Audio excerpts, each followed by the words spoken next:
and all that. That is a big part of it, the money and the financial situation. But it's also against principalities. It's against we're not fighting for the land so much on the earth, but we're fighting for our souls. We're fighting for our souls to exist in a free, open expression of itself.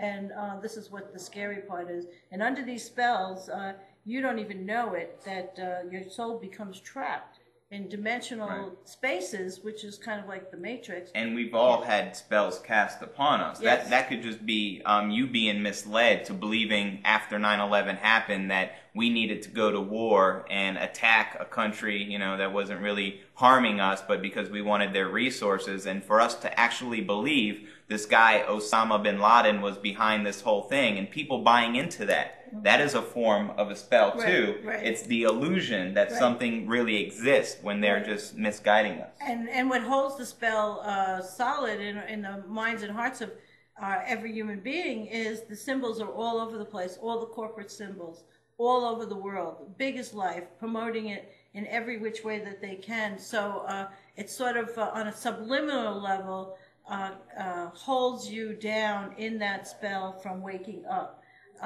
So once you realize what it is, and you just have to disengage in it, and then you start the process of waking up and seeing that, well, for one thing, it really isn't working for anybody, and it's not working personally for any one of us middle-class people. Not for our benefits. Not for our benefits. And this is something that's probably come through otherworldly advanced ETs who came here that were not benevolent beings, that had plans, worked with all our presidents, all our different, like Hitler and different regimes. It's not about good or bad because they're on both sides. It's about keeping us enslaved in the system that we really know nothing about how it really works. And it's all illusion, and it's all about mysticism and occult and spells. And the only way you can break out of it is to realize what it is for what it is. Truth, awareness. Yeah, and like you say, knowledge is power. So the minute you wake up to it, you're not going to be like, oh, I have to have those Nike sneakers. I have to be,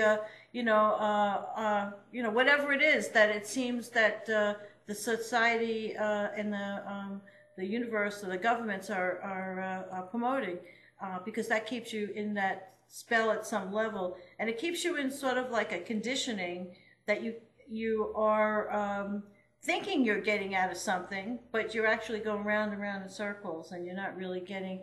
You're working within the framework of what they want you to do. So this way, you get frustrated, and you think you can't do anything, and you become in fear.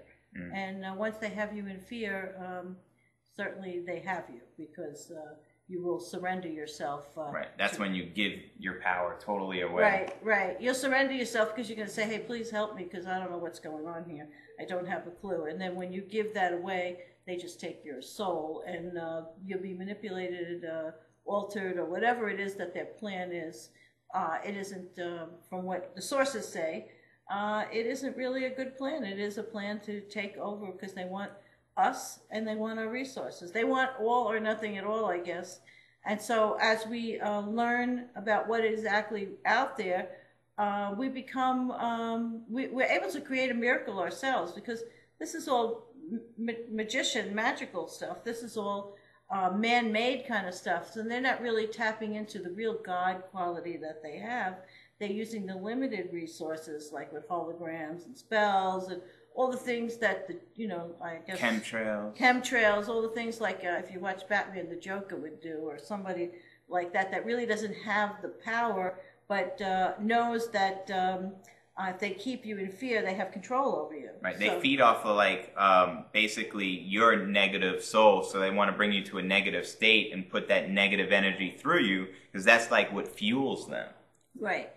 And they're all connected to otherworldly beings, and they're also connected to a lot of our own worldly beings that are here that have designs on just controlling the power, because these are bloodlines that we don't understand how you know, a politician could be related to royalty, and then a famous actor could be related to like a politician. George Bush and Britney Spears. It's like, wow. Yeah. So, I mean, how all these bloodlines are interrelated and connected makes you see, you know, the moral authority is, you know, defraying, it's falling apart.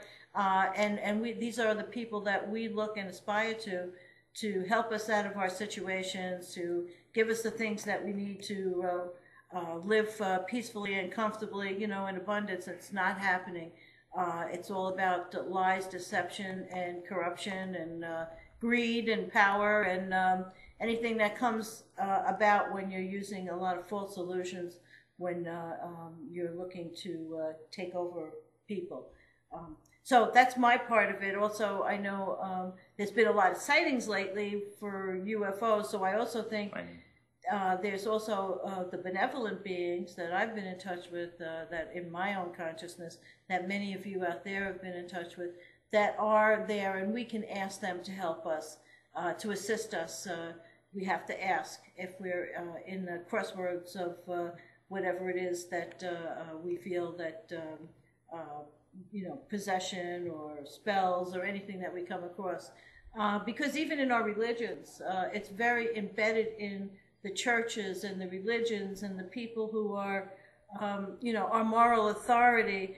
They're the people that are actually the ones that we have to look to get away from, you know, not to help us, but to see that they are the false prophets.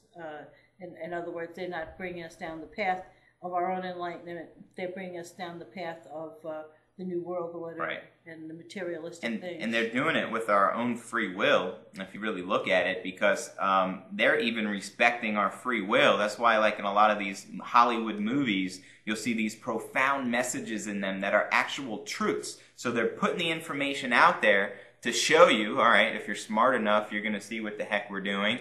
If you're not, then, you know, you're going to be led to the slaughter. But unfortunately, you're not smart enough. You're stupid sheep people. Right.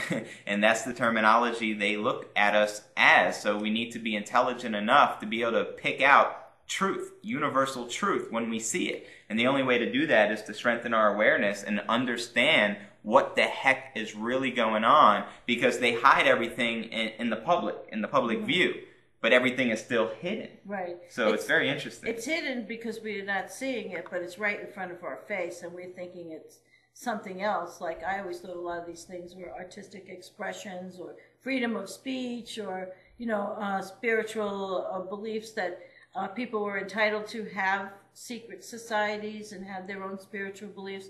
But you really have to know what these agendas are, because obviously, with something like the New World Order, that agenda has spread, even though it did take thousands of years, to a point now where, you know, they do have us in the palm of their hand at some level. I mean, all they have to do is satellites be knocked out. We lose power, communication with our computers, or, you know, we wouldn't be able to work. They would just throw a lot of chaos in the mix. And once there's the chaos in the mix, we really don't understand the reason for our being. We're too caught up with, you know, the chaos around us. So one of the things that we need to understand before this all happens is what is the real reason for our being here?